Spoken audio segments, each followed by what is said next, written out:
Big up. Sorry, I've kept you there because we started a bit late with Saeed. But big up. Saeed is here as well. Big up, Therapy Army. Love me having ya. You know, we were live there. We're live. We're live. We're live. We're having it. We're live. We're having it. We're having it. We're live. But big up to everybody. And I'm trying to sort it out. So let me just get Saeed up there because we've got video and Tom down here. Big up to everybody. Listen, got a bit of an interesting show today. We're going to be looking at Erik Ten Hag, who I actually believe is done out here. He's done out here. Yep. Everything I'm hearing is done out here. Now, it's going to be very interesting to see who we get in the next manager. But Erik Ten Hag, as far as I'm concerned, is done out here. Salty Noberto, Klopp on Arsenal face Manchester United. Arsenal are a good football team. Man United play like they did today. Arsenal will win this game. I'm 100% sure. My guys try to play Mike with us, you know. No, I'm telling you now, if that means Arsenal win the league, the whole of the stadium will be celebrating. Don't you worry. Bro, the whole of Liverpool are tears. Don't even worry. The whole stadium will be cheering, mate. If that means Arsenal win the league, I'm telling you, there's gonna be the fireworks will be going off in the Stratford End, bro. No problem. Fireworks, flares, mate. Flares will be going off. We are so sad as a fan base though, because either City will win it, Liverpool will win it, or Arsenal will win it in front of your fucking eyes. This is honestly, you can't even get away from it. It's crazy. Big up to everybody that's here. Please smash a like on the video. Subscribe to the channel if you're not already subscribed. Listen, we're going to talk about Erik Ten Hag, so let's hit it in on. Saeed, how are you, bro? Big up to you. You were there yesterday. Yeah. Bit of limbs when Kobe does that. Kobe. Yeah, the first goal. The first goal, I didn't expect it. You know what I mean? But the second goal was, bro, when he scored, man, the atmosphere just went and that's why I'm a bit pissed off with Ten Hag, because he just killed it after that. You know, after the goal, we could have went for the third. But listen, it was a good goal, man. And like I said, draw in the end was probably what we should have snapped our hands off anyway. So man, I'm just kind of like I'm glad that's over. I think that's now only one big game left now for the season, and that is Tottenham, Big Six game. So you know, even though we can't beat the teams around us anyway, you know what I mean. So you know, at least you're not gonna get embarrassed by the Big Six, apart from Arsenal when they come over. This is it's just like, but you went on a Big Six. What was Grizz saying? Yeah, man. Listen, Grizz is tonight. Grizz is tonight, man. Was he there? Did you see him after the game? No, he didn't come to the game because it's a long travel. He said it's too much, man. Yeah, it was Ramadan. It's too much.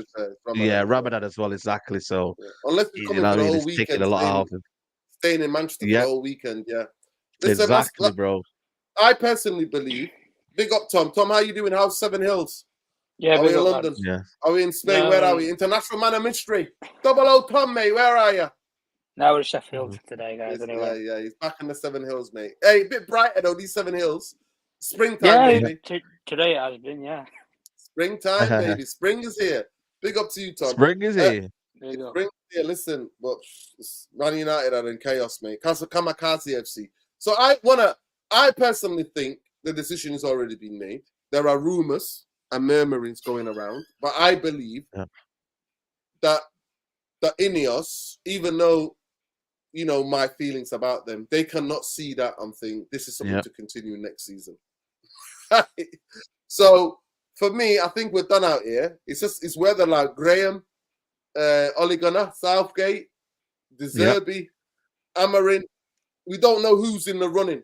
We don't know who's in the running for this post. But in terms of that, to me, it's where there's a certain man. I've watched it for the past 11 years at Manchester United. Since Fergie left, there are certain stage in the managerial careers at Manchester. It's usually towards the end where managers, coaches come out, start waffling, and they literally start getting comical. Right? They start getting comical. There's a guy called Comical Ali back in the day, during the Iraq War, when the US and Britain attacked. And by guy, you know what I mean? Like the Americans were already in Baghdad, but it's like, our troops are still fighting. He was in an underground bunker somewhere, and he's saying, we're still defending our country, we're still doing this, and you're like, listen, mate, it's done out here. You just honestly look it up, Comical Ali, I'm sure look up Comical Ali, That's what it was. And it's almost kind of, they're just saying whatever that comes to their mind. And he's saying, look, the future looks bright. Look at Kobe and Kampala. I'm like, no, you're burning these young players out. Christmas looked all right was on decent form. He got injured because of you. This hoofball fight football. And now he looks like a shadow of a footballer. And then I see Garnacho, he's not 100% himself. And then I see Kobe in the last 3 games. He's not been himself. So I'm sorry to say, I'm not looking forward to you coaching them. So the Waffle is just getting more funnier and funnier. And it's like a rabbit caught in the headlights. He's coming out saying, oh, if you don't know the way we play, then I can't help you. And you're like, no, if you're so confident about the way you play, you should come out and say it. Yeah. Facts. Like, big up to this guy here. Raf says, question for Nura, do you think this is similar to 9? No, it's not. No, it's not. No. It's not, because Fergie, you could see Fergie, what he was building. He changed all of the back room, the coaching that he put in place. And Fergie, it was about that time. Manchester United were not playing this kamikaze helter-skelter football, mate. He's making the team look like amateurs. Like amateurs. It were disciplined years ago anyway. Casemiro here being 20 points behind first place. Sometimes I can't even sleep and try to think about doing something different. It's reality. There's no point thinking about the title or you UEFA Champions League places. Of course there isn't. Of course there isn't. He's thinking, you know what's giving him sleepless nights? It's the fact that he looks around and he looks like he's like back to when he was a kid playing by himself in the park. You know what I mean? Shadow pressing. You know what? You know when you were a kid, sometimes your friends are all gone, none of them are available. You just used to go and boot the ball in the air. You're just doing booting the ball. Casemiro's getting sleepless nights because of that. That's what he's made him do. Casemiro should talk to them and go, you know they fell out. You know we can understand now Varane, Casemiro are falling out at aspects of the season with Eric Ten Hag. Because when he's explaining these tactics to them, they're like, but where you're leaving me with a space of like you can fit in a Titanic or double-decker buses. They don't agree with it. You don't agree with it. So the thing is that I want to ask you, Saeed, and I go to Tom. But Saeed, how comical is Eric Ten Hag getting? First of all, he looks like he's seen a ghost. Bro, you watch his interview. First of all, you need to watch the interview with Sky Sports. That's a very good interview where basically he's talking about the guy asked him, you know, the people are saying you don't have a style of play. The people are not. It's funny. And these journalists are very, very hilarious here because they're now copying us YouTubers in it and us people out there in it that are. I think that's where they get it from. They're probably thinking that the fans are thinking this on Twitter, or they're thinking that they're not. Now we're gonna come on to that. Now we're gonna come on to that. I've got a special section of the show about how mainstream media, mainstream football media, are like 6 or 7 months behind. Yeah. That's mainstream media like football. You know, like they're 6 months behind the actual reality what fans experience and see. But you know what? Okay, going back to the comical bit, I think you know what? Sometimes when you're under pressure, though, you start thinking and saying things that you don't want to say. You know, remember when Van Gaal was under pressure about because he kept saying that he was playing hoofball, remember? And then he brought the spreadsheets out. I said, look, I don't do that. And Sam Allardyce does this and whatnot. And he lost his head. He lost his marbles. Mourinho with the heritage moment when he went out to Sevilla. You know, so people lose their heads now. And this is what has happened to Mourinho. It was, listen. Mourinho was, have some respect. Three. Have some respect. It was Jamie Jackson. I saw Jamie Jackson. I saw him like a couple of months later after that at a friend's birthday pub in Stratford, and I said to him, I went, like Jamie Jackson, I went, three. Have some respect. He started laughing. Three trophies. It's true though, man. It's true. You know what I'm saying to you? Like, that's what we've become, man. We've become that bad, which is, you know what I mean? It's not great, bro. It's not enjoyable. We're not enjoying football. And he's now just coming out and talking about XG and, he's talking about things about football and, know, the amount of shots we're conceding is not down to the quality of the shots. And it's just, man, he's waffling big time, bro. And it's not great.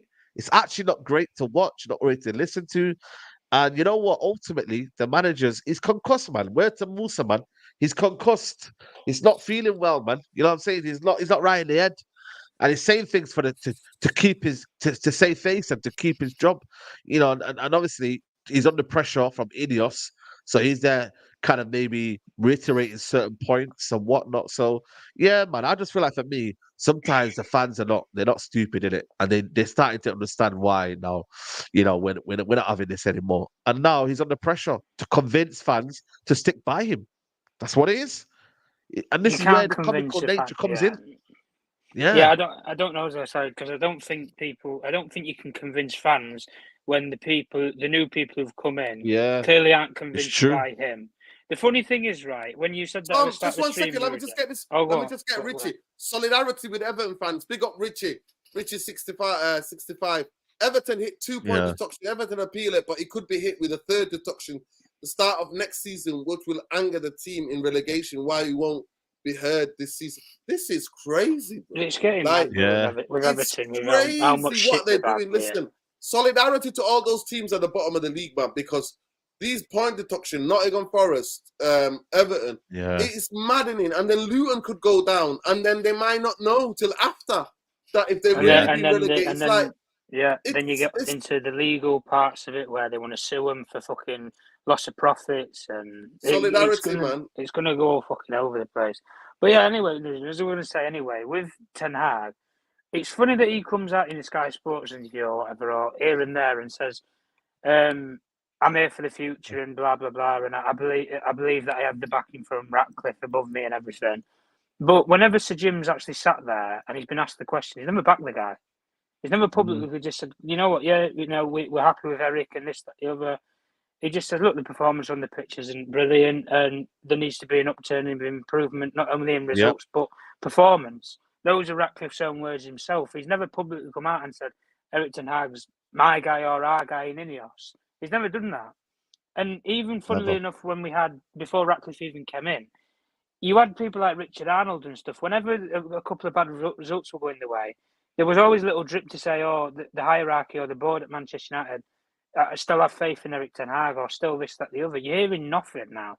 And for me anyway, especially with the way that they moved with the Omar Barada sort of saga, where that was very quiet, very out of the blue, and then it just hit you like a flush of fucking wind.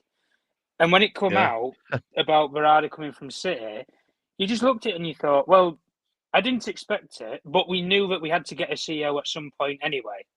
It was very unexpected, and we was massively happy with the guy that we'd actually got, given what he's done in football.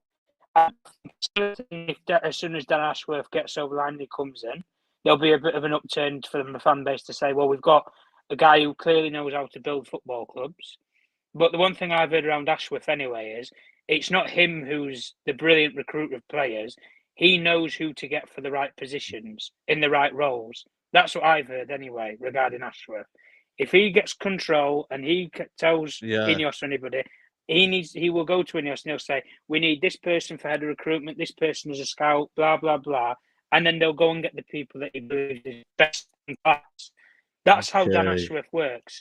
He's he's almost the leader of the team, but he has understudies underneath him who do the work for him, effectively. But he knows how to identify the best people for them positions. But like I say, with all this with Ten Hag, as much as he wants to come out and say, we do have a clear style of play, I don't know what people are looking at, and yada, yada, yada. If you base off of the results and the performances that we've had this season, we are shit. Let's face it, guys. Face value, it is shit. There's no structure. And one thing that I heard you guys briefly, when I got in on Straight Jacket, you said about was the midfield, the attack is shit. It stinks. Listen, the whole team stinks. The back line this season it's not even been watertight. It's been shit. Let's face it. We've conceded, what are we on? Minus goals already this season. Yeah, minus one. Minus one. It's shocking. We don't score enough goals. We concede far too easily. We're open at the back. I mean, at the end of the day, I can understand if Ineos and everybody want to move on from Ten Hag. That's fine. I can understand the respect thing of not telling Ten Hag, listen, you're not here beyond the end of the season. There might better case push off with a shed load of money and see you later, and then move on in your own principle in your own way, because it doesn't derail what you can do for the rest of the season. But at the end of the day, big football clubs, I've already told their managers, you're not here for next season. Bayern Munich fucking only brought Tuchel in about, what was it, not even 11 months. They told him, you're going at the end of the season, mate. See you later. You're gone.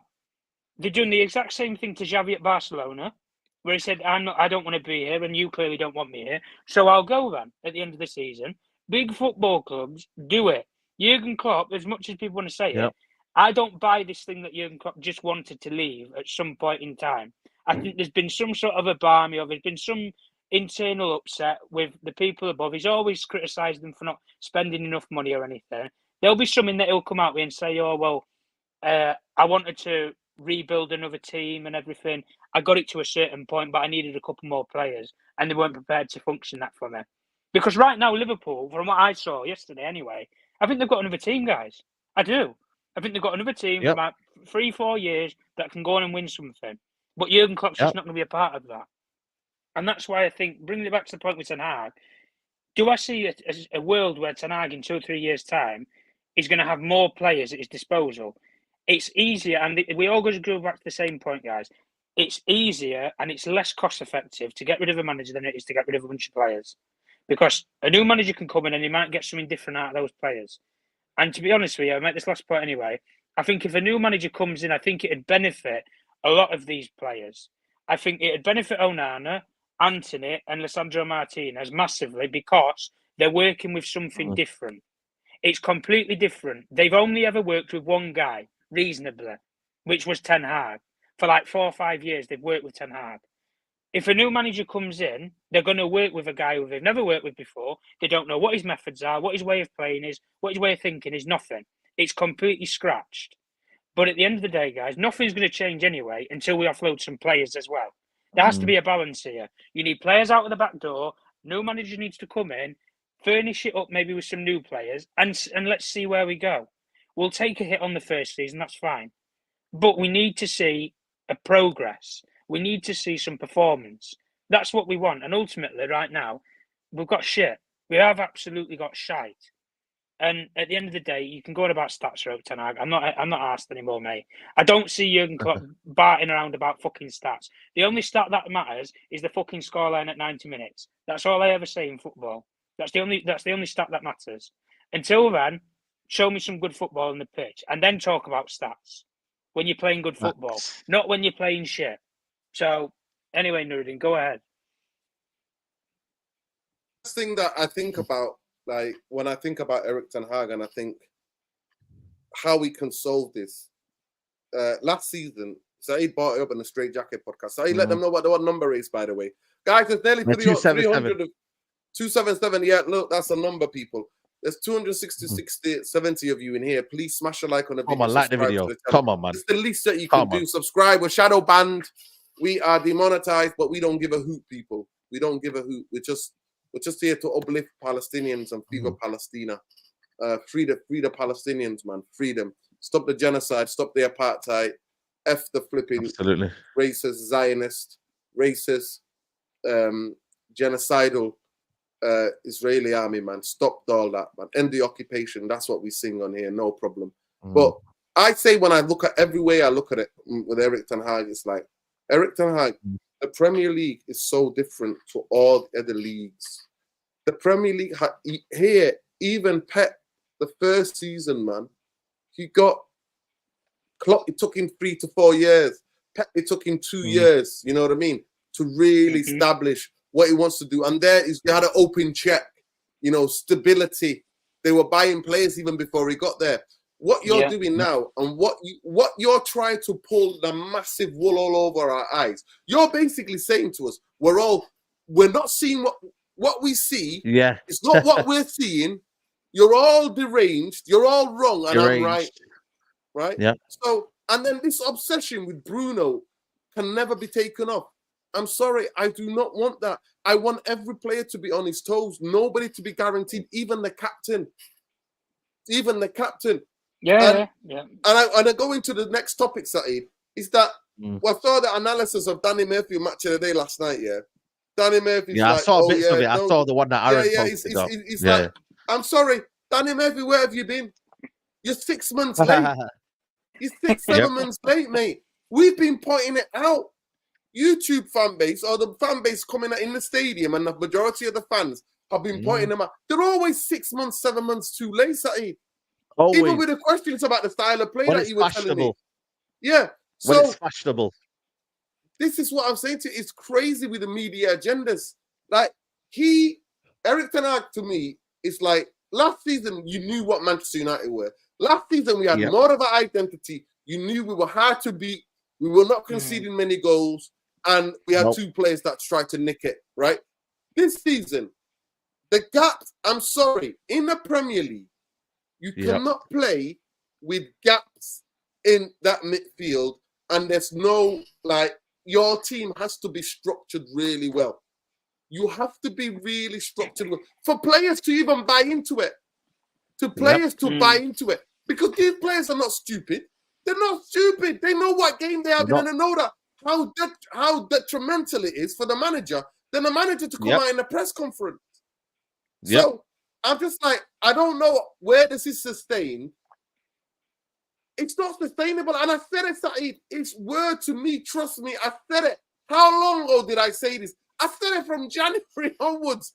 I said this football is unsustainable because you're burning players out. Again, thank God we've not been in these competitions. We got kicked out of the Champions League quick enough. We got chucked out of the league, you know what I mean? The League Cup quick enough. We're in the FA Cup and the league.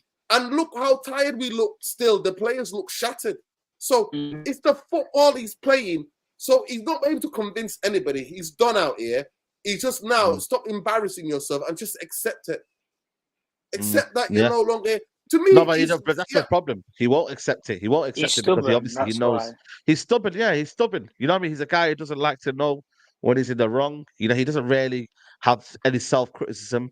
You know what I mean? He's always trying to brush everything under the carpet. And ultimately, we won't ever see a manager have accountability. And I think if he had a bit more accountability, I think maybe the fans would accept it a little bit more. Yeah, I'm not saying they would accept it entirely, but they would accept it a little bit more than what they're seeing right now. They'd give him more credit, Saeed. Give him more credit. Yeah, they'd be like, you know what? He's trying to work on this. He's trying to work on that. He's trying to do this. He's trying to do that. But right now, let's be honest, he ain't trying to do nothing because everything that he's trying to do, turns into absolute rubbish. Let's be honest. Everything that he does right now, it's so bad, man. And I think ultimately fans have just kind of had enough. They're like, you know what, man? Like, we don't see what you're trying to do. We don't see the style. Now the media are picking up on it, and now he's kind of been cornered in, and he don't like it. He don't like the fact that the media have clocked on to what the fans are saying and what the people are saying. Had he not heard hearsay, he would have probably, not answered it in that kind of way. But because he said it, he goes, I don't care, So that was one of them where he was like, damn, I got to go on the defense. I got to make sure that I'm not liable for this. Saeed, you know me. If we could see a style of play, something to build on, I'll be out here slaughtering the media. I'll be like, the media are hysterical to try to put pressure on Eric Ten Hag. I'll be saying that. But unfortunately, no, there is nothing for me to see. There isn't. And you're falling out with players as well. Like, discipline. But you have to control. Saeed, the big thing about Ferguson knew everybody, who to put an arm around, who to shout at. You know what I mean? He's not doing either of those things. So in every level for me, he's failed. That's why it sounds funny. Every level. Some of the stuff that he comes out. Yeah, it's like there isn't anything for me to back. What is for me to back? This helter-skelter football. It's like Manchester United are playing like a cup final in every game. Because if you the FA Cup, you need to be out, you're going to go out. You just throw caution to the wind. You can't have that. Players are going to get injured. No. Players are not going to be happy in the long term about it. So this, to me, it's gone already. In my head, I'm accepting it. I'm putting it out there. He's gone already. He's gone.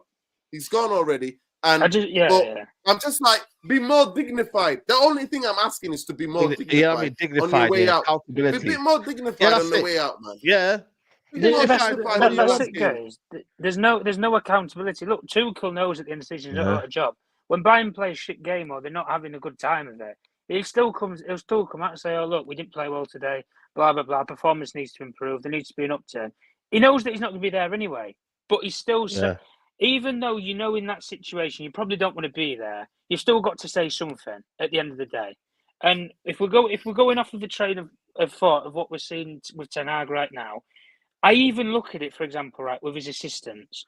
I look at Steve McLaren and I think, you've been here at Manchester United when you've worked with decent level manager, you work with, you've had a hand in hand with Ferguson and everything, and blah blah blah. You cannot look at this in front of you and think this is good enough. You can't. I'm sorry, Michel van der Gaag, mate. He worked at Ajax before Ten Hag was even there, and they played decent enough football. When Ten Hag rolled in, they had that connection, that bond, and within the system with Ajax, they already had the style of play. It was almost the best way that I can compare the best way I can compare, yeah. The best way, the best way that I can compare what Ten Hag walked into at Ajax when he went through the door was very similar to what De Zerbi's had at Brighton, where he looks at the players that are there. There's a decent crop of players. They just need a better level manager to take them to a higher level. And Ten Hag at the time, he was on the up. He had the style. He had the backing of some certain players. But along the way, guys, something's lost in translation here because he's blown up with so many players. He's exiled players off to Germany. You know, players are going on the piss around Belfast or wherever and everything. They're taking the piss out of the guy. They seriously are taking the piss out of the guy. I've said it before. Remember what he said about Varane? Varane can't play that way, but then he's playing that way. Like, you know what I mean? Yeah. He said about Maguire that he can't play left-sided centre-back. But he plays him now. What did he play at the weekend? He played left-sided centre-back. Yeah. Because the passing angles aren't correct or all this other bullshit. At the end of the day, you can clearly see we're so open at the back. It's unbelievable. So open, all man. He has to do, all he has to do, Tom. And Nuruddin, all he has to do, guys, is go to the tactics board with your coaching staff and say, let's build a style where where either we overload the midfield so we have enough bodies in there to cover it, and we sacrifice the wide areas, and you're just going to get spammed with a lot of crosses, which, as far as Man United do, we deal well with crosses in the box anyway, because we get them out or we send them for corners. But you have to sacrifice something. And all he's doing right now is he's looking at the game and thinking, it's going to work at some point. And like you said, Saeed, he got to 2-1. He had what I would have done in that situation: bring a midfielder off, because you're already open as it is anyway. Bring one of them off, stick another attacker on, and just go for the game. Because the worst case scenario, you get a draw like we got yesterday, or the better case scenario is you go on and you win the game. Liverpool, as much as people want to give them praise or anything, they were there for the fucking taking.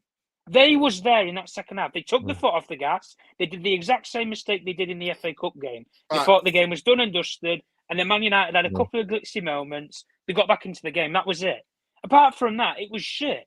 And at the end of the day, Liverpool, when it comes down to it, if Liverpool are having a shit moment in the game, like when they went 2-1 down, do you know what Klopp did? He adjusted the style. Yeah. When wide players come more narrow, it was so direct. Come narrow inside and overload the midfield. Because the width areas is where Man United had the strength. They had Wan-Bissaka, they had Delo, they had players who were pressing up the field. But Liverpool identified that in the midfield, Man United are disjointed. There's not a midfielder who's next to each other within 10 yards. That's where you can get at Man United. You just walk straight through the fucking middle of them.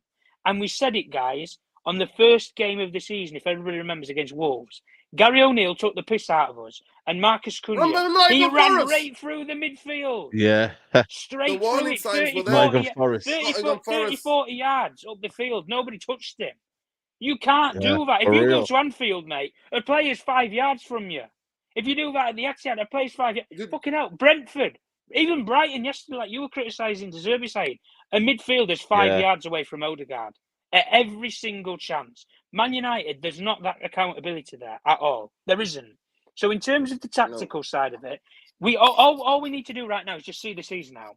See the season. I don't want any embarrassing results. I don't want any showers of shit and everything. We're not going to see good football. We've had it already. We've had it already. But I just want to see. I don't want to see another 7 or fucking 4-1, 4-2, something stupid. Just see the season out. So at the end of the day, very dignified. Honestly, get on your block. Yeah, get on your tactics. Get on your tactics board. Overload the midfield and sacrifice the wide areas. You might lose a game 1 or 2-0, but listen, we'll deal with that. You know what? Hold there, Tom. Big up. For me, this is Grace Asif. Thanks for the super chat, Grace. How would you set up tactically? You know who I play in midfield? I play Kobe, Amrabat, and Mason Mount. That's who I play. I got one guy who's got energy, two guys who've got a lot of running, lot of running power in their legs, yeah. And I will tell Amrabat to be disciplined, and I will tell Mason Mount to be disciplined. And literally, I would give Kobe the freedom to go up and down. Honestly, no word of a lie. So at any time, given time, whether Kobe goes up, Amrabat cannot be left on his own. My biggest instruction is Amrabat will not be left on his own, right? Yeah. That will be there. And then I will get Ahmad on one side and Anthony, and I say, tuck in. And for now, I will give Garnacho a bit of a break and a breathing space. And I will give Casemiro a bit of break as well in the next couple of games. Because I just see it. They look a bit tired. Bruno looks fatigued as well, whether he likes it or not. You can see he's tired. He's been tired he's playing more football than most people in European football. You know what? I think that's how I would set up. Yeah. That is how I would set up. I would then ask when we got the ball to get the fullbacks to get the ball in the box for getting to run the channels, Hoyland to run the channels, and then I would say whether it's so already we'll say this, Saeed, right? When Diego Dalot has got the ball on the right hand side, you either come near post or you go back post, right? That's what I would say. Make the run, let them know intentionally, so the player knows what area to put the ball in, right? I would say exactly the same on the other side. And then I would get Ahmad to tuck in a bit more centrally so he can play those clever little passes that we know he can do to Hoyland. You know, set him through. Like, that's what I would do. That is the team that I would have. I would go Amrabat legs, Mason Mount legs in the team, and then that's what I would do. And I would only invert one right back. I would not try to invert both. So I would invert Diego Dalot because he's better on the ball than Aaron Bissaka at this moment in time. And I would play for the players who are fit now. I'll keep William Maguire. They played well. You keep that position, you guys. Yeah. That's what I would do. That's what be my tactics. Let me just get into the super chat. It says, question for Nuruddin. Do you think Ineos is all PR? Yes, I've made loads of videos saying they're all hot air because I have to believe it to see it. By the way, they were there yesterday. Did you see it with Sam? I have to see it to believe it. Oh Big my was God. Was Fergie next to them? Fergie was next to them. So yeah. And then people started saying that Sam Allardyce for the Sam Allardyce. One thing he'll do, he'll bring a bit of structure. We won't be wide open as we are now. Yeah, that's true. Hang on a minute, lads. Hang on a minute. Big Sam was there. Big Sam was there. Yeah, Big Sam. Yeah. Big Sam was there. Well, Big Sam and Fergie are like this. You know that Big Sam and Fergie are like this. Yeah. He's one of the best friends, Big Sam. So for me, that's the tactic. But Saeed, answer that question. How would you set up tactically? For the players that we have, how would you set it up tactically? Bro, I would just play the low block, man, and just use pat the midfield out, man. You know what I mean, and go for more. You know, you got listen, Amrabat might not be the most quickest player, but you can play to his strengths. You got Eriksen in there as well. You got Casemiro in there if you want to play to his strengths as well. But I just feel like for me, the whole team, Ten Hag has not got the best out of the whole team. Like Mason Mount, there's some use for Mason Mount, in the team. You know what I'm trying to say to you? So I just don't think he knows what his best 11 is. I think he's got a lot of favoritism towards certain players. Ahmad can play false nine as well. Yo, big up Fergie wasn't there. Fergie was at the Peterborough game, innit? It was the final, innit? It was that final of that. Are you sure? Trophy. Yeah. Are you sure? Because I'm sure Sam Allardyce. Somebody's saying that. Paul's putting it out there. His son's the manager of Peterborough, isn't he, Darren? I think he is. Still managing them. I'm sure he left time ago. I think he left, but then he went back. Back and forth. Yeah. I think he might be. Yeah. I think he might have been. I don't know. Somebody check it out for us anyway. Somebody check in the comments. Fergie. I didn't know. I didn't even know about Big Sam, guys. So I don't even know if Fergie was there. No, he was there. Big Sam was there. Big Sam was there. Jesus.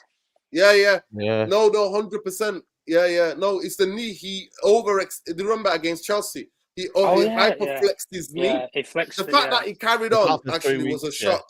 Yeah. He needs to be fit for Scotland in the Euros, mate. The whole of the Scottish fan base were like that. Because he's their goal scorer, mate, for Scotland. He's their big player for Scotland. So, yeah, wish him luck, but we didn't miss him. Boy, did we not miss him. We didn't miss him. Last bit right here, boys. We did not miss him, do we? Did we not miss Scott McTominay? Honestly, nobody even noticed. Whether he's playing or whether he's out, nobody notices. Whether he's in the squad. Honestly, I'm not lying to you. But I wish him speedy recovery for Scotland. Here we go. Just in big up to Khalees from Medina Chivera United Real Therapy anyway. Ineos, massively pro Southgate. It has been mentioned in meetings. But then I can see it on here that actually, thank God, whoever it is that's a fan of Deserby. But a lot of some United, some of the United people are like Deserby is the guy. 100%. They're saying that some people are like bewildered with Southgate talk. Some in the United camp are like, nah, Southgate's not that guy. So I'm glad there are people with a bit of common sense in there somewhere, if you want to believe the reports. We move on to Kampala, Saeed. Saeed, have you ever seen a youngster, 19-year-old, performance, man, to make a performance like that? And he was talking to you. Remember when he got back when somebody got past him? I think he was the Uruguayan. I forget his name. Striker. No, the Uruguayan striker for Liverpool. Oh, Nunez. Cavani. No, Nunez. When Nunez got past him, and then he got back at Nunez, and I was like, don't give away a penalty. But he got the ball. Yeah. Then after that, he was looking at the East Stand and doing that, giving it to you. So, what can you say about that performance for me? What a performance, man. What a performance. Big up to the kid, man. Honestly, I try to give him his credit, man. Like, genuinely. I was going to say, my bad. I thought you were talking about, because Pelestri's also a striker and a forward, and he's Uruguayan as well. So that's how I was like, what are you talking about? We're fasting, but it's all good. We're fasting. Yeah, exactly. But you know what it is, yeah? I feel like he's just a good guy, man. He's just a good kid, solid kid, and you know what? He read the game well. And you know what I liked about him as well? His aggression. He's an aggressive player as well. Sometimes we get these soft centre backs that are a bit like, man, I just like to play. Like Linda soft, yeah. Linda no aggression. This guy's aggressive and he's quick as well, man. Like, Menju was quick. We've had Twanzebe was the quickest. I just hope he's not injury prone. We've had a lot of good, centre backs, that have been quick and that. But Saeed, I'm sorry. All of a sudden, Mengi's playing week in and week out for Luton. I know. What happened to the injuries? Saeed? Interesting, isn't it? And Twanzebe is playing for Ipswich, if I'm not mistaken. Yeah, week in, week out. Yeah, it's interesting, isn't it? It's very interesting, Saeed, but carry on. He's quick off the ground, and I feel like he's so, for me, dynamic in what he does. And you know what? There was a lot of times where he did give the ball away, but the recovery was just excellent, man. That's what you love to see, man. It's all good and well you giving the ball. Everyone can give the ball away. You're human, innit? And you're a youngster, innit? But the fact that he's so quick off the ground and he actually like believes he should be there as well. That's what I like about him, Norton. He believes he should be there. He's not one of them that, shouldn't be here. I'm one of them. No. Nah, mate. I'm saying to you, I feel like for me, I'm here. And the fact that the manager keeps persisting with Lindelof and them, man, when Kwambala's there, it's mad, bro. You know what I mean, bro?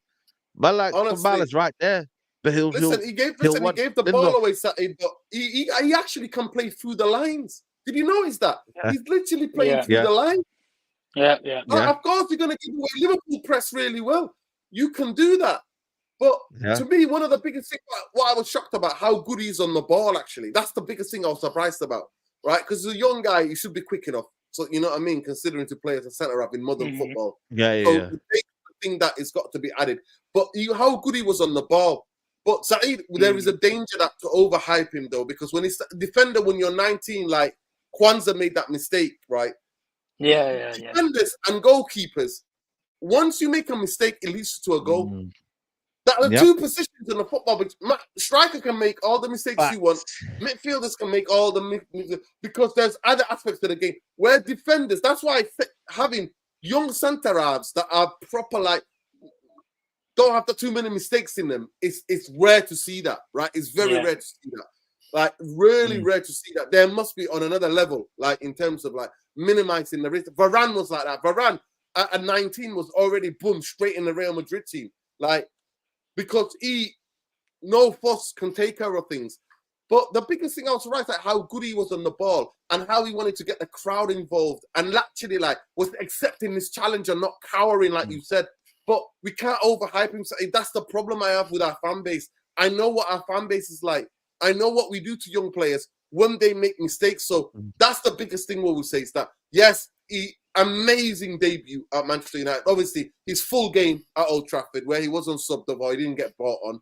His full proper 90-something minutes game, and he performed terrifically. And when you've got that midfield side as well, where the midfield is all vacated, where you've got like 4 against 3, 4 against 2, 5 against 3 at times, you have to defend. And him and Maguire, to be fair, both of them had a fantastic game. I'm not going to lie to you. Some people like Maguire wasn't all that. I'm like, that's the best I've seen Maguire play because helter-skelter football, and every minute they've got 3 players running at them.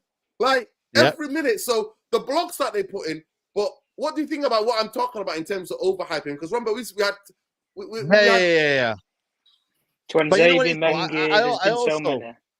I also think though as well, though, Nuruddin, that because we're that shit here, like these players always shine. You know what I mean? Regardless of, because if we were playing very, very good and we had our 2 best centre backs available and we had our players available, like I feel like at Man United though, we have a tendency to kind of maybe we overgas players is natural.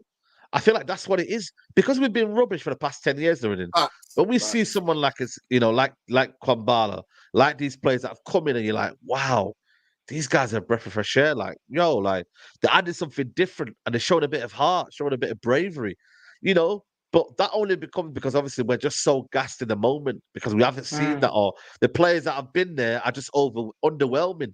They're too underwhelming, Nuruddin.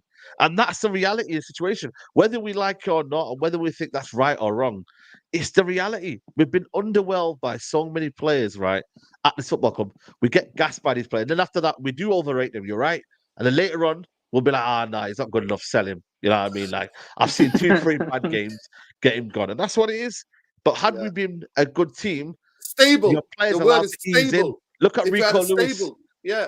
Look at Rico Lewis. Look at all of these guys. This guy here, Oscar Bob. Does he play every single game for Man United? He probably would.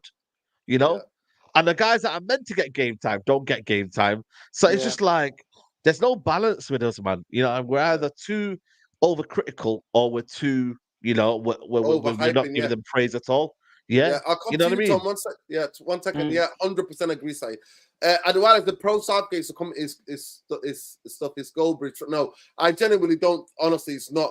The rumors in Manchester. But what he's doing though, Nuruddin, he's trying to talk about Southgate a lot. No, he might be using that. He might be using that. Yeah, he's definitely. The rumors are real. Definitely doing that. The rumors are real. He might be using that to his advantage. Yeah, I doubt that. Because somebody sent me a clip the other day where he's literally like blaming everybody but the manager's tactics. And he's like on this, like try to pull everybody's all saying that, yeah, we have a style of play. Yeah. It's like, what style of play? What is this? Is it coherent style of play? No, it isn't. But big up Adewale for the super chat.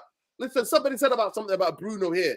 And I'll come to you, Tom, as well. I feel like lots of United said Bruno's bad performance because he had a good season and his goals assist covers all of it. No, not anymore, mate. Not anymore. No. You go to that stadium, I swear to God, the groans yesterday, Saturday. I'm watching it on TV, yeah. You were there. When he's giving the ball away, the groans in that stadium was you could hear it so clearly. People are just like, the screaming and shouting I can hear from people in the stadium was clear for everybody to hear. Yeah, you can, because it's anxiety. Anxiety football, anxiety tactics, anxiety everything. That's what we are, man. You know what I mean? Let's be real. And it feeds into the players, it feeds into the fans. Everyone's just kind of like, yo, man, I'm tired of this football, innit? Like, what are we doing here? And that's what it becomes nowadays. So, there's a guy that sits in front of me. He's just always stressed out, man. But I've never seen him anything like it yesterday. He was just absolutely off his rockers, mate. He was just moving mad. And I was like, you know what? Can you blame him? Because he's like, you're giving the ball away. We're doing this. We're doing that. Players are not listening to instructions. Players are just doing what they want to do. And you see Liverpool just sipping it around. Oh, come on, man. Of course, fans are seeing this terrible football, and we're not getting the ball forward as well. Onana's wasting time when we could win the game. Like generally, what is Onana doing? Like wasting time when we could actually genuinely win the game. It's a joke, man. It's an absolute because joke. you know what? Did you see? Saeed, I don't think you saw it, but you know there was an injury or something breaking the play.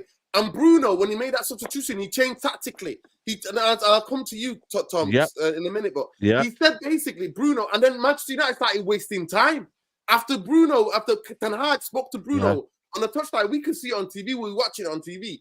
He was giving him instructions to drop back and play this low block and to waste time because he didn't want to get beat. Because he knows that he's definitely getting sacked if he's not already been sacked here. If he got beat yesterday, we played for the draw. We were holding up for our lives. Yeah. Tom, honestly, you could see a big up Super City. Love always, bro. Big up to you. This is the guy that I used to play midfield with at times, yo. It's a shame that he's a City fan, but he'll tell you how I was as a player, what kind of player I was. You know what I mean? Super City will tell you what kind of a player I was.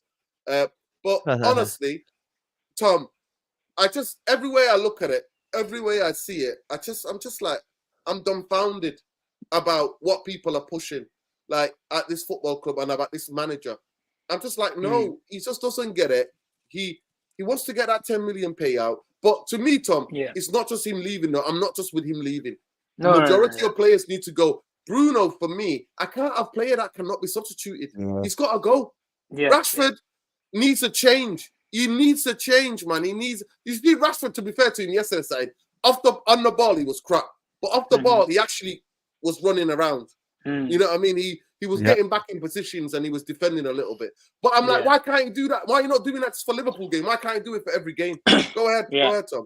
Yeah, the only thing I'm going to say is I think from the outset, what Manchester United need is I don't want this security for anyone. I don't think anyone should have any sort of security, from the captain to a young player to an experienced player to the manager, the coaching staff. I don't think anybody should be safe with Ineos coming in. I don't think anybody should be safe.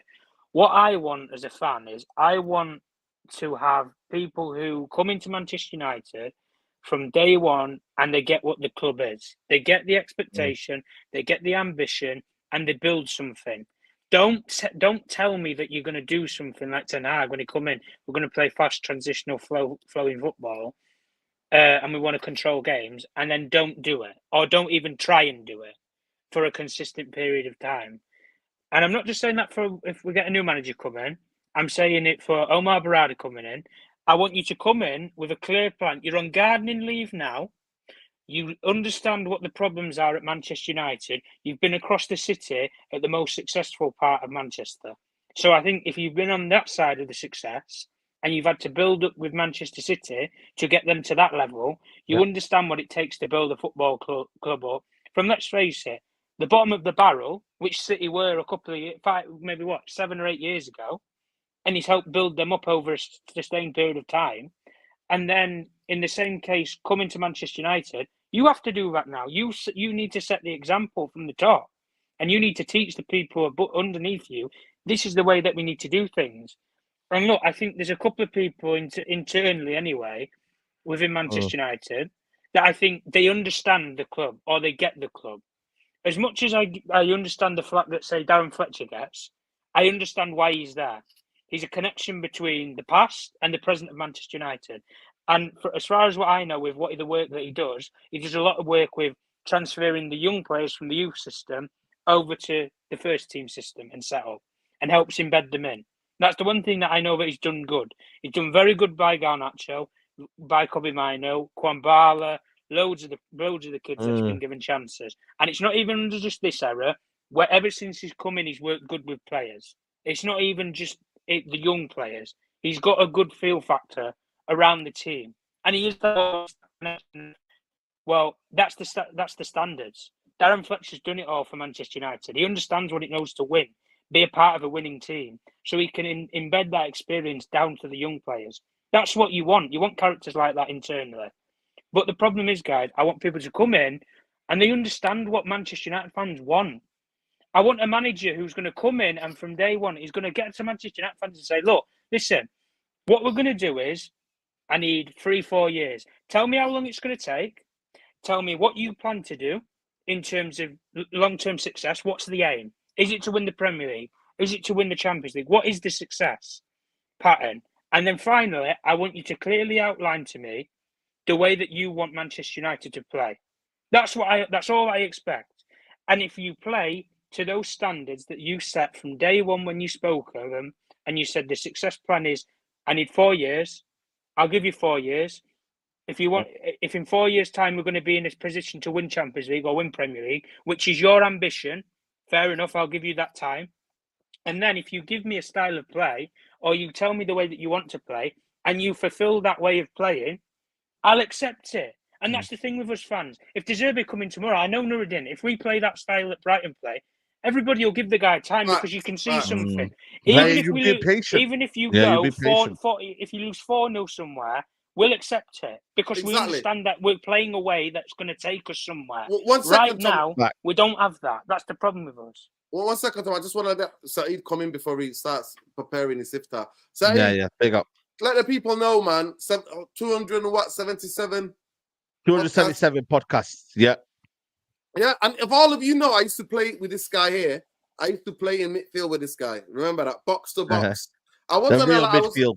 I wasn't more like Scholes. I wasn't. I was nowhere like. I was box to box, physical. If you went past me, you are not getting past me at all. But Saeed, big up to you, bro. Inshallah, you get the place, the studio sorted, and then we'll be doing a watch along on Saturday, 5 o'clock. Saturday. Yeah, man. Big up, man. Big up, Tom. Big up to the chat. Make sure you like the video, man, and we'll catch up soon, man. Come on. Man. Big up, brothers. Love. Yeah, Tom, carry on. We've got a guy in here who's also waffling, but I really, because I like people who disagree with us to bring him up. So here is what he's saying. Sugar, his name is Sugar, and Sugar saying this about us. So let's see. Sugar says this. Let me just try to understand this. This Nuruddin is somehow sick. Big one. If you're tired, you can quit supporting the club. I'm tired of the shit football, but I don't know what you're watching. Some of you just blocked eyes. I think as United, you want him to sit deep and back the bus at a club at Old Trafford. No, I don't. No, you don't have to do that. No, nobody's saying that. These people are so dumb football wise. Okay, so we're dumb football wise. What did any of us said that we're gonna park the bus? No, Saeed was asked. We should play to our strengths. And he parked the bus. Didn't he park the bus against Liverpool away? Didn't he park the bus at the Etihad? Didn't he park the bus? I'm sorry. You're incoherent. Listen, I understand Manchester United having players, managers, we're sick of managers being sacked. But I'm sorry, Erik Ten Hag is literally crimes against Manchester United, what we're watching at this moment in time. I'm telling you. And I understand that because I'm like that, but I don't believe just sacking Erik Ten Hag, Tom. It's going to fix this all. It's not. It's not going to fix it. It's not going to fix it. And that's what I was saying before. If we're bringing all these new people like Ineos are supposedly going to do, from day one, I want them to understand what it means to be at Manchester United. Understand the ambition of what the club needs. Understand where you've gone wrong from the past and right your wrongs for the future. That's one of the mainstays for Barada. Man United have spent far too much money in the market in comparison to City, and they've shown not even a quarter of the success that Manchester City have had. That's the standards that you need to bridge between. You need to take money and take debt away from Manchester United. Put that to one side for 1 second. You need to look at United and you need to think, right, financially as a club, we can compete with City, Liverpool, Arsenal for players. We've done it for years and years when we've been playing shit, and we've had no plan going forward. Right now, if you bring in a new manager, get the new guy to come in and say, look, the way I'm playing is this. I'm going to do this in this time. The ambition is to win this. That's what the expectation is. Liverpool, when Klopp went there, first interview, they asked him, how long is it going to take you to build a winning team at Liverpool? 4 years. They laughed at him. Nobody gets 4 years at Liverpool. Well, with the way that I will play and my team will be built around, I'll get 4 years. He did it. He said it. He proved it. He embodied it, Nuruddin. And then what did he go and do? He went and fucking did it. And then he won them the league. What's the ambition for Liverpool? I want to bring that title back that they've not had in 30 years. Or 26 years when he was there. But by the 30th year, I want to bring it back. He won it in what year? the 30th fucking year when they haven't won it, and he'd done it. So at the end of the day, the structure that comes in place, I want it to embrace what Manchester United means. And when you sign players, just for 1 second, forget signing players for a manager. The manager part side of it should come second. Sign players who want to play for Manchester fucking United, who understand the standards, who understand that, yeah, you might come from fucking Brighton, Shakhtar, fucking Turkey, wherever. But when you come to Man United, it's a different kettle of fish. Erik Ten Hag had won everything in Holland, but he knew nothing about any other European league. In fact, he was Bayern Munich assistant coach, and he got sacked as an assistant for the fucking reserve team. That's outside of Germany experience. Manchester United comes to Manchester United. He doesn't get it. He doesn't get the league. He doesn't get the pace, the rhythm of it. Fuck all. Pep Guardiola, the best manager that people criticise, it took him 2 years to even figure out how to play his football in this league. And yeah, they've done broken records and everything, fair enough. But Nuruddin, when you give a manager time, you will be prepared as fans to give a manager time. But until we see something to grab onto, we're going to call it out for what it is, and that's bullshit. There's nothing to grab onto. With Arteta, when they lost 5-0 at the fucking Etihad, and everybody was singing for Arteta to get out at Arsenal, do you know the one thing that club did?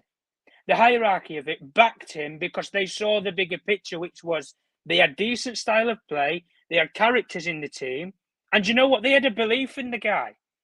There's not one Manchester United fan out there with a brain cell that can look at Erik Ten Hag and say, I believe in you. Nobody believes in the guy, hardly. You put any polls up, it's more or less 80% of the poll goes against the guy. And the minute 20% want to sit there and say, oh, well, everything's going to get done. It's like this sugar guy in the chat, mate. You're talking shit.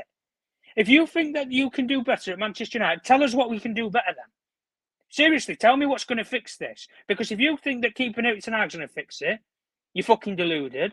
If you think that getting rid of Erik Ten Hag on his own is going to fix it, you're deluded. Facts. There needs to be a culmination. Change the structure, change the environment, and you'll get better results, either in the short term or the long goal. The short term, Nuruddin, is we're going to have a couple more years. We've had 10 years of it, so we'll accept it because we've had the shit for years.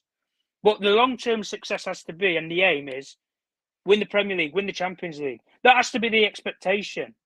The ambition is you build something, you put a blueprint on the table. First year, we're going to have to try and build a style of play. Second year, right, we're going to progress it. We're now going to be top 4 contenders. Then you have to take from top 4 to, right, we need to get in this mix. We need to be with Liverpool, City, Arsenal, where we can win 30 games in a season, 32, 33 games in a season, consistently, to even challenge. And that's the one thing that we've come short and we fail at. And everybody who believes that one manager is going to come in and going to sweep all this under the carpet and change it, you're deluded. At the end of the day, there's 3 teams, and I always use this same point, 3 teams in this league that are run better than us, play better than us, and have managers who, do you know what, they have a fucking ambition. They understand what their club means. Arteta understands it. He's been a fucking player there.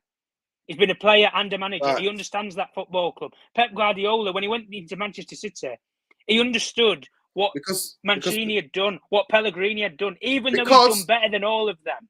And he had his boys from Barcelona there already. He had his boys from Barcelona there. Exactly. And this is what we're saying, even with Klopp, for example. When he went to Liverpool, who advocated for him to go there, Nuruddin? Michael Edwards. Michael Edwards then left Liverpool. And who did Jurgen Klopp want them to bring back? Michael Edwards. What have they gone and done? They brought the guy back and said he's going to come anyway. And fair enough, Klopp's leaving or whatever, fine, whatever. But with the way that those clubs have the belief in their system, they have a process in their clubs that works to recruit the best players in the world. They have the managers who are in there who know how to get the best out of their players that they bring in. And then at the end goal, Nuruddin, is what? They get the results at the end of the season. Win the Champions League, win the Premier League, win whatever, the FA Cup. What can we sit here and say with Man United? At every start of every season, if you ask a Man United fan what the expectation is, do you know what they tell me, Nuruddin? Top 4. Top fucking 4. Top 4 is not an expectation for Manchester United. Top 4 should be the standard. That's the minimum for a season for Manchester United is top 4. When you come to Man United, mate, you win fucking trophies in 4 years.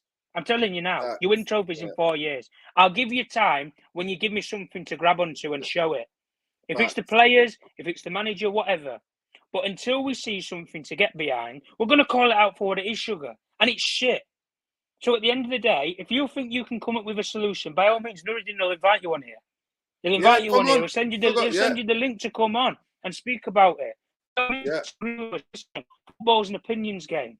We can understand that and we respect everybody's opinion. But at the end of the day, with what me and Nuruddin see anyway in our eyes, we're twined together. We see shite football. We don't see a structure in place right now, although it's coming supposedly. And at the end of the day, the results that we're getting at the moment in time is shocking. We're praising that we've dropped Liverpool in the shit by giving them a draw. Yeah.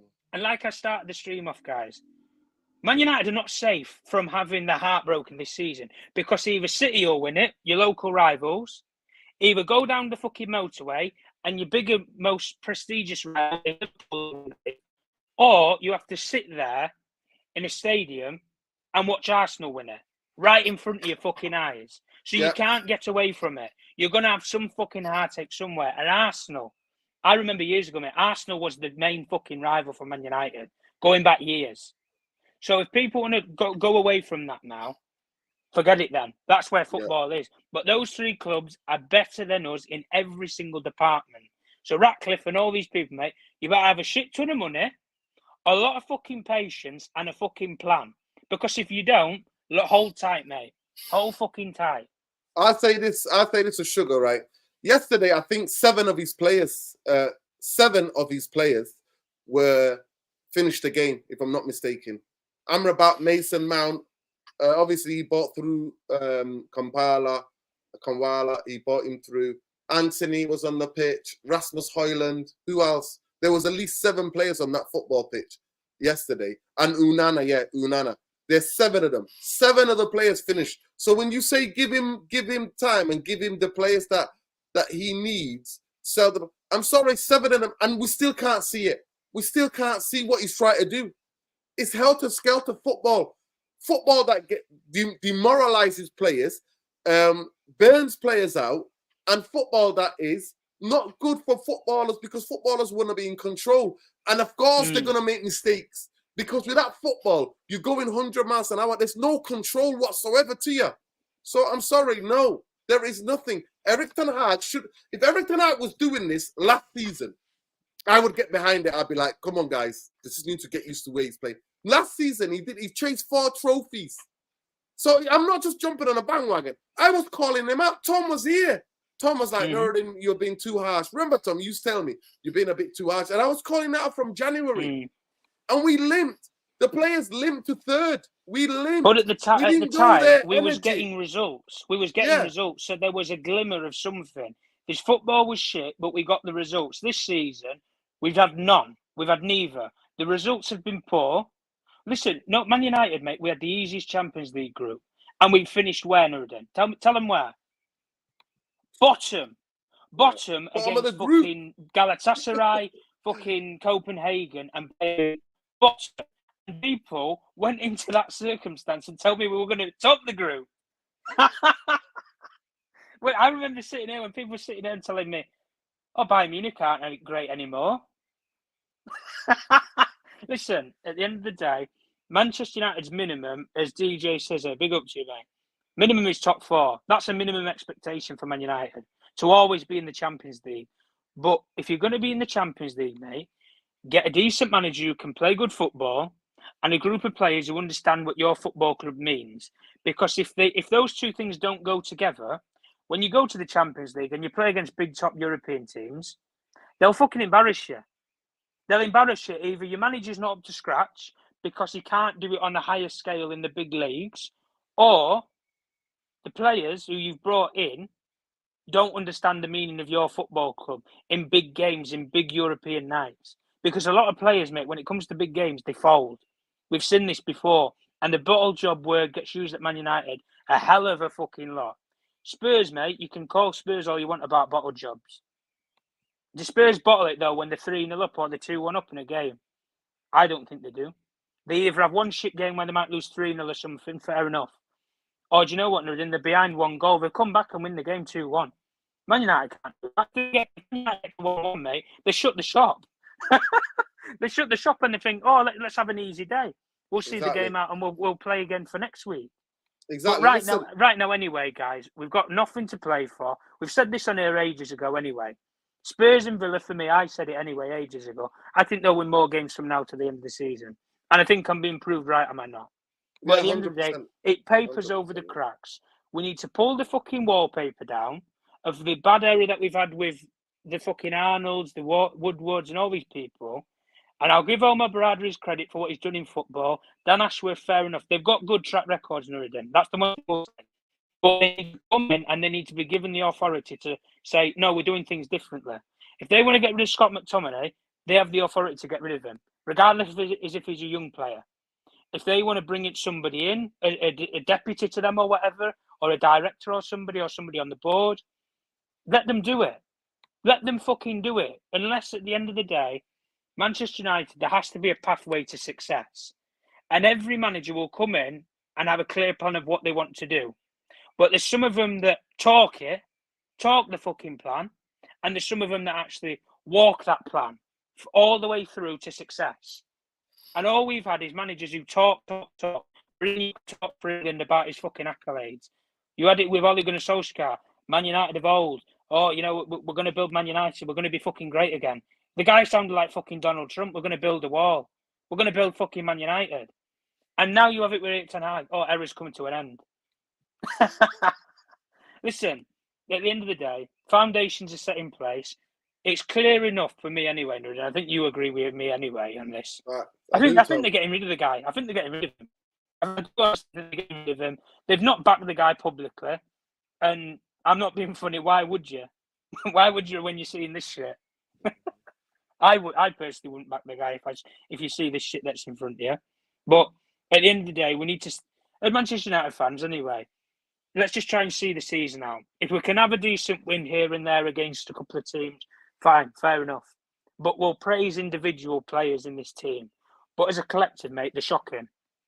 They ain't a group of players. And some of them, anyway, I think they could do with going away from this club now. For me, I think for their own sakes as well as Manchester United. What would hurt me the most is that if they got rid of just Erik Ten Hag, I think the next guy can come and fix this. No, there needs to be done a major surgery. And like I said, I'm willing to spend a lot of the money of next season for the players to be paid off. That's what I'm. That's what I'm happy to do. It says here, Erik Ten Hag's doing De Jong, Casemiro. Not Casemiro is not good enough, but he's never De Jong who is a ball player. Maybe Nuruddin, one day you will sit here and vision Erik Ten Hag. No, I don't mind it. I think he might be a good coach, but not for the Premier League. There are certain players who come to this league and the league's not just for them. There's certain managers who come here and the league's not for them. It's not for them. Yeah. And Manchester United are just too messed up, too much of a big club, too much chaos, too much rotten for managers to get. But the biggest thing for me, what silences everything, is what you see of football on the pitch. I'm sorry, Sugar. I'm not sitting there getting. And the player that we let go to Everton, controlled the game and bop Son Dice, dunk on me and bop the ball around me. I'm not having that. I'm not having Fulham do that. I'm not having Bournemouth do that. I'm not having it. I'm sorry that I have to keep some sort of standards. And then the manager is doubling down and lying to us, and he's burning the players out. That's why I was worried about him in January. I was like, players are burnt out here, man. What are you doing? What are you doing? So, yes, do I think everything is on Ten Hag? No. Have we recruited shit players, money-grabbing pricks? Yes, we have. They need to go as well. They need to go as well. They need to go. I genuinely do think, don't ever say Ollie sounded like Trump. You want to insult Ollie. Listen, the words was exactly the same thing. Exactly the same thing. We want to make Man United great again. Yeah, in some ways, yeah. Maybe before He did say that. He did say that. But Ollie said a lot of things. He said, we need some more legs in here. Remember, we need some more legs in there. Listen, I love Ollie. My love for Ollie, Windy, will never be tainted.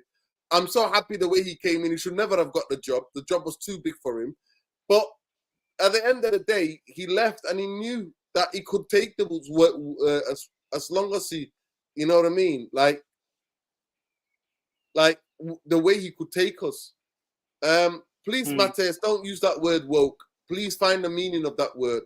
Woke is just literally anti-blackness, because if you know the history of that word woke, that comes from black people in the South, in the US, where they weren't safe to stay in certain places, where hotels, diners, where they could literally be lynched, and it was to stay awake. That's where it comes from. And what people have turned it into now is just, to me, that's what it means. Anti-blackness, racism. That's what it means to me. Well, when people go, the woke rhetoric. No, use another word. You want to use politically correct, you can use that. But don't use that word woke, because that's just right-wing ideology. That's what it is. That's all it is. To me, anybody who's anti-woke, I'm like, well, what are you anti? A freedom of other people. Is that what you are? Do you not want freedom for everybody? Do you not want people to be just? You don't want people to identify who they want to identify in terms of pronouns or the gender? Yes. For me, be who you want. Life is so stressful as human beings. People, I want you to be who you are. And I'm going to respect your pronouns. And I'm going to respect your orientation. I'm going to respect your gender you choose to be. Or if you're non-bi, I'm going to respect you to do that. I don't think that you're being woke by respecting people, whatever the choice they're making, unless they are basically a people who just want to oppress people and discriminate against people. Now, big up Mateus. I know you were taking a piss, but I'm just putting it out there. Big up to everybody. Love and light. And we say a big up to Tom. Tom Journalist 1. Saturday TV on the Big 6 tonight. Make sure you check him out. Jarvis tonight is on Jarvis Corner at 9 o'clock. Go and check him out. Go and check him out. Very insightful, tactical show I'm expecting on there tonight. Big up to every one of you. Love and light. Sunset Rule is in the South. Yeah, Sunset Rule in the South. Big up to you, the Leotson. So yeah, big up to everybody. Love and light. It's okay to disagree. We can all disagree. That's what the beauty of football is. But Erik Ten Hag, for me, in the past 18 to 19 months, has shown me nothing for him to say he's a Manchester United manager. And it started off with him trying to go for 4 trophies. That's when it started off by. It started off thinking that he burnt these players out. For me, and then January, the football started to dip. From then, I saw the dip in terms of the way we were playing. And the football has never been sustainable ever since. So at the end of the day, show me something and I will get behind you as a manager. Show me something. I promise you, I'll be coming here. If we're getting whacked every other week, I'll be coming here defending the manager saying, it'll get better. I can see what he's trying to do. He isn't. I can't see it. I can't see it. Yeah, man. Big up to you, man. Sugar. If you're on Twitter, tag me in a tweet and you can come on here and defend Ten Hag. No problem. We got Sean doing that. We got other people who are on the fence with Ten Hag. For me, I'm not sacking him now because I don't want to interim. I want him just to leave at the end of the season and go, thank you so much, Ten Hag. Unfortunately, your football, your tactics do not work in the Premier League. They don't work. They dumped us out of the Champions League. Does Ten Hag have an assistant that worked in the Premier League? Yeah, he's got McLaren, but McLaren was a long time ago. It was a long time ago. For him, rotation and rest is alien and a foreign concept. Exactly. There you go. Wasim put it in the right hand. Listen, win, lose, or draw. Let me know how many likes we got on the video, please, Sheikh Arian. How many likes this video got? Win, lose, or draw. Glazers out. Bankers out. Free Palestine. Free Palestine. Free the Congo. Free Sudan. Free the Tigray region. Free the Ogaden region. Free anybody in the world who's oppressed. Where the marginalized groups are, wherever they are, because of gender orientation, because of the skin of their color, because of their religion. I want everybody to have the freedom to live how they want to live their lives. People are into other people's businesses. Keep to your keep your reservations, fight for and fight for the rights of people. Martin Luther King says, if you are a neutral in a where there is a great injustice going on, then you've chosen the side of the oppressor. So for me, free Palestine, free Palestine. 155, please people, like the video more. Get it to 200 if you've not liked it. And so more people see the video. Subscribe to the channel. We're shadow banned because we stand up for the Palestinians, because we wear the kafir here. You know, people are getting genocided, starved to death, famine. Yeah, man, soon, inshallah, soon, man. I need to just clear out all the stuff that's in my phone. But yeah, smash a like on the video. But I'm telling you, it is what it is. For me, with Erik Ten Hag, it is what it is.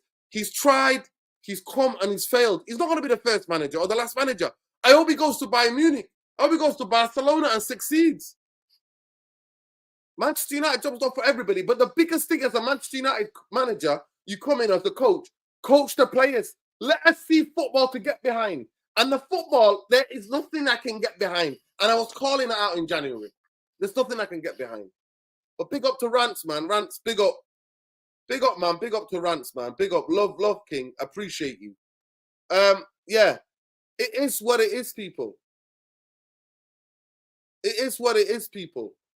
McLaren should know what it would work and what would... No, I don't think McLaren does. I really don't think McLaren and England, he didn't know he was called Wally with a brolly. Remember when he was the England manager? He didn't have a clue. Free humanity, we stand for the human rights and democracy. Glazers out, Ineos out. We want our United back 100%. Full sale only. Full sale only for Manchester United. That's what I'm with. But pick up, love and like to everybody. Take care, and we'll see you on the next one. What one is it? Maybe Wednesday or Thursday night for the preview. I'm going to have a couple of days off, hopefully, for Eid. And then we'll be back on it. So we'll see you back, inshallah, on Thursday, most likely, for the preview. Solidarity everywhere where there's people who are oppressed. Solidarity. Solidarity. Arteta got smashed early in his tenure, but we saw the style philosophy that he was trying to do. He was fearless. Eric's fearful of losing his job, 100%. 100%. Love and light, people. Big up to everybody. Take care. And solidarity with Everton fans, with Richie as well. Love and light, people. Take care. Glazers out, Ineos out, bankers out, mate. That's what we're doing. And fuck Zionism. Fuck the ideology that is brutalizing and genociding the Palestinians.